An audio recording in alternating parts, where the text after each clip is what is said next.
Thiruvananthapuram ഇടപ്പഴിഞ്ഞിയിൽ hotel ഉടമയെ കൊലപ്പെടുത്തിയത് കഴുത്ത് ഞെരിച്ചെന്ന പ്രതികളുടെ വെളിപ്പെടുത്തൽ. കേരള കഫേ സഹ ഉടമ ജസ്റ്റിൻ രാജാണ് കൊല്ലപ്പെട്ടത്. വിവരങ്ങളുമായി പ്രശാന്ത് ശങ്കരമംഗലത്തിലായിരുന്നു. പ്രശാന്ത്, ഇടപ്പഴിഞ്ഞിയിൽ ഹോട്ടൽ ഉടമയുടെ കൊലപാതകവുമായി ബന്ധപ്പെട്ട കൂടുതൽ വിവരങ്ങൾ പുറത്തു വരുന്നു, വിശദാംശങ്ങൾ. വിനോദ്, ഈ പ്രതികളെ ചോദ്യം ചെയ്തതിലാണ് ഇപ്പോൾ കടയുടമയെ കഴുത്ത് ഞെരിച്ചാണ് കൊലപ്പെടുത്തിയെന്ന് തെളിഞ്ഞിരിക്കുന്നത്.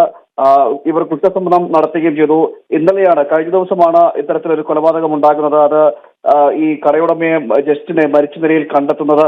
അത് ഇടപ്പഴിഞ്ഞിക്ക് സമീപത്തായിട്ടായിരുന്നു വീട്ടിൽ മരിച്ച നിലയിൽ കണ്ടെത്തുന്നത്. തുടർന്ന് പോലീസ് അന്വേഷിച്ചിരുന്നു.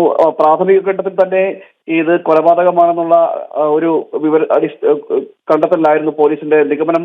കൊലപാതകം എന്നായിരുന്നു. തുടർന്നാണ് ഈ ജീവനക്കാരെ കുറിച്ചുള്ള അന്വേഷണം നടത്തുന്നത്. നേപ്പാൾ സ്വദേശിയും അതോടൊപ്പം തന്നെ വിഴിഞ്ഞം സ്വദേശിയുമായ രണ്ടുപേരാണ് ഈ കൊലപാതകം നടത്തിയത്. ഇവരെ തുടർന്ന് പോലീസ് പിന്തുടർന്ന് പിടിക്കുകയായിരുന്നു. പിടിച്ചതിന് ശേഷമാണ് ചോദ്യം ചെയ്യൽ നടപടികളെല്ലാം തുടർന്നത്. അതിനിടയിലാണ് ഇത്തരത്തിൽ കഴിച്ചു നിരത്തി കൊലപ്പെടുത്താവുന്ന കുറ്റസമ്മതം പ്രതികൾ നടത്തിയിരിക്കുന്നത്. എന്തായാലും ചോദ്യം ചെയ്യൽ നടപടികൾ പുരോഗമിച്ചുകൊണ്ടിരിക്കുകയാണ്. കൂടുതൽ ചോദ്യം ചെയ്യേണ്ടിയിരിക്കുന്നു. കൊലപാതകത്തിന്റെ കാരണം എന്തൊക്കെയാണെന്ന് അടക്കമുള്ള കാര്യങ്ങളിലേക്ക് ഇനി പോലീസിന് കടക്കേണ്ടിയിരിക്കുന്നു. അതുകൊണ്ട് തന്നെ കൂടുതൽ ചോദ്യം ചെയ്യൽ നടപടികൾ നടക്കും. എന്തായാലും നേരത്തെ ഈ പ്രതികളുമായി നടത്തിയ ചോദ്യം ചെയ്യലിനാണ് ഇപ്പോൾ തങ്ങൾ തന്നെയാണ് കൊലപ്പെടുത്തിയതെന്നും അതോടൊപ്പം തന്നെ കഴുത്ത് ഞെരിച്ചാണ് കൊലപ്പെടുത്തിയതെന്നും അടക്കമുള്ള കാര്യങ്ങൾ ഇപ്പോൾ പോലീസോട് ഈ പ്രതികൾ, അതായത് ഈ കടയിലെ ജീവനക്കാർ, അവർ പങ്കുവച്ചിരിക്കുന്നത്.